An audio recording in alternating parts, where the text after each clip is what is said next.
আসসালামু আলাইকুম। ডিউরাটেক ইঞ্জিনিয়ারিং এর পক্ষ থেকে শুভেচ্ছা।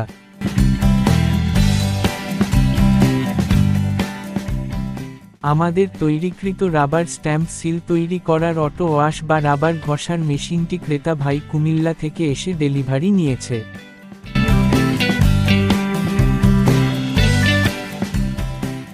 রাবার ওয়াশ বা ঘষার কাজটি অনেকে হাতে করে থাকে, কিন্তু আমাদের এই ওয়াশ মেশিনে ওয়াশ করলে স্ট্যাম্প সিলের একুরেসি ঠিক থাকে এবং সময়ও বাঁচে। এই মেশিনটি টাইমার সিস্টেম হওয়ার কারণে ওয়াশ বা ঘষার কাজ শেষ হলে অটোমেটিক্যালি অফ হয়ে যাবে, যার ফলে পুরো সময় মেশিনে এনগেজ থাকা আবশ্যক নয়। আমরা রাবার স্ট্যাম্প সিল তৈরি সংক্রান্ত আরও বেশ কয়েকটি মডেলের এক্সপোজ মেশিন ও ওয়াশ মেশিন তৈরি করে থাকি, তাই আপনার প্রয়োজন অনুযায়ী যে কোনোটাই নিতে পারেন এবং সবকটি মেশিনের দাম সহ আরও বিস্তারিত জানতে স্ক্রিনে দেয়া নাম্বারটিতে ফোন করুন ও ডেসক্রিপশন বক্স ফলো করুন অথবা প্রথম কমেন্টটি দেখুন।